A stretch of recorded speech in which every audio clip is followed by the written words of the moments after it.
ప్రపంచ దేశాల నుంచి అమెరికా దిగుమతులపై 10% కొత్తగా సుంకాన్ని విధిస్తున్నట్లు అమెరికా అధ్యక్షుడు డొనాల్డ్ ట్రంప్ అయితే ప్రకటించడం జరిగింది. సుప్రీంకోర్టు కొట్టివేసిన మునుపటి సుంకాల స్థానంలో ఇది అమలవుతుందని ఆయన తెలపడం జరిగింది. అత్యవసర పరిస్థితుల కోసం ఉద్దేశించిన చట్టాన్ని ఉపయోగించి ప్రపంచవ్యాప్తంగా సుంకాలను విధించడం అధ్యక్షుడు తన అధికార పదవిని అతిక్రమించాడని 6 నుండి 3 సభ్యుల మెజారిటీతో సుప్రీంకోర్టు తీర్పు ఇవ్వడం జరిగింది. అయితే కోర్టు తీర్పు ఇవ్వడంతో కోర్టు యొక్క నిర్ణయాన్ని భయంకరమైనదిగా ట్రంప్ అభివర్ణించాడు. తన వాణిజ్య విధానాన్ని తిరస్కరించిన న్యాయమూర్తులను డొనాల్డ్ ట్రంప్ అయితే విమర్శించారు.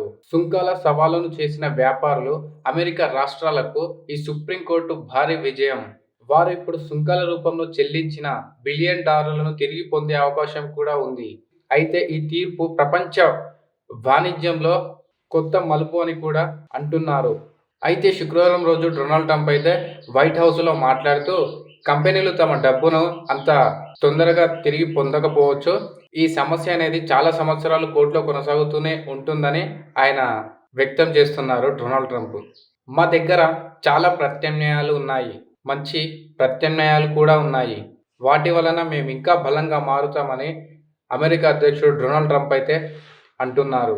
అమెరికాకు మరిన్ని పెట్టుబడులు, తయారీ రంగానికి సహాయంగా సుంకాలను కొనసాగించేందుకు ఇతర చట్టాలను ఉపయోగిస్తానని డొనాల్డ్ ట్రంప్ అయితే చెప్పుకొచ్చారు.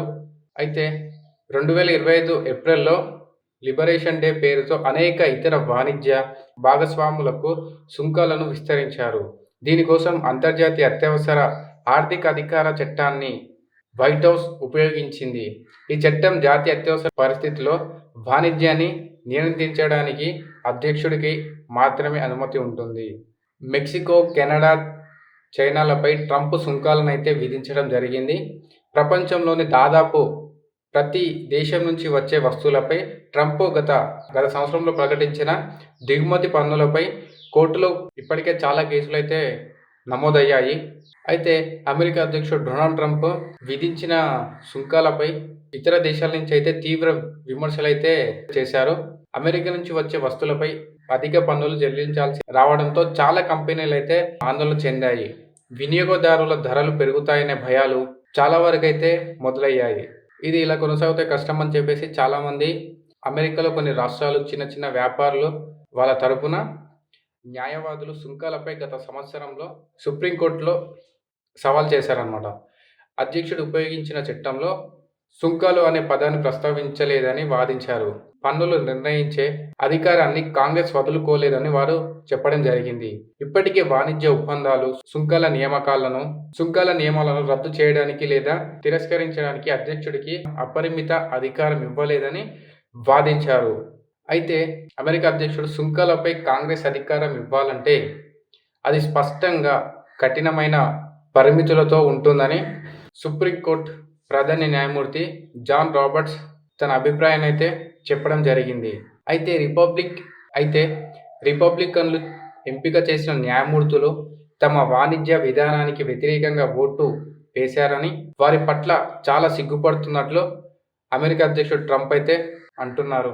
వారు మూర్ఖులని, రాజ్యాంగానికి విధేయులుగా లేరని ట్రంప్ అయితే ఆరోపించడం జరిగింది.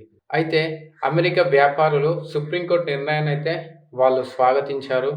సుప్రీంకోర్టు తీర్పుతో అమెరికా స్టాక్ మార్కెట్లు లాభాల వైపు ప్రయాణించాయని, S&P దాదాపు 500 దాదాపు 0.7% పెరిగిందని ఆ చిరు వ్యాపారులు అయితే చెప్తున్నారు. కోర్టు తీర్పుతో వ్యాపారులు ఆశించిన వాపసులు ఉపశమనం అంత సులభంగా రాకపోవచ్చు. అమెరికా అధ్యక్షుడు డొనాల్డ్ ట్రంప్ అయితే సెక్షన్ 122 చట్టాన్ని ఉపయోగించి దిగుమతులపై 10% సుంకాన్ని విధిస్తూ శుక్రవారం కొత్త ఉత్తర్వులపై ఆయన సంతకం చేయడం జరిగింది. ఈ చట్టం ఇంతకుముందు ఎప్పుడు కూడా ప్రయోగించలేదు. ఈసారి అమెరికా అధ్యక్షుడు డొనాల్డ్ ట్రంప్ అయితే ప్రయోగిస్తున్నారు. అయితే ఈ కొత్త సుంకం ఫిబ్రవరి 24 నుంచి ప్రారంభమవుతుంది. అధ్యక్షుడు 150 రోజుల పాటు 15% వరకు సుంకాలను నిర్ణయించడానికి ఇది వీలు కల్పిస్తుంది. ఆ తర్వాత ఏం చేయాలనేది కాంగ్రెస్ నిర్ణయించుకోవాలి. భారత్, యూరోపియన్ యూనియన్తో సహా అమెరికాతో వాణిజ్య ఒప్పందాలు చేసుకున్న దేశాలు గతంలో చర్చించిన ప్రత్యేక తక్కువ రేట్ల బదులుగా సెక్షన్ 122 కింద 10% గ్లోబల్ టారిఫ్ ఎదుర్కోవాల్సి ఉంటుందని వైట్ హౌస్‌లో ఒక అధికారి అయితే తెలపడం జరిగింది.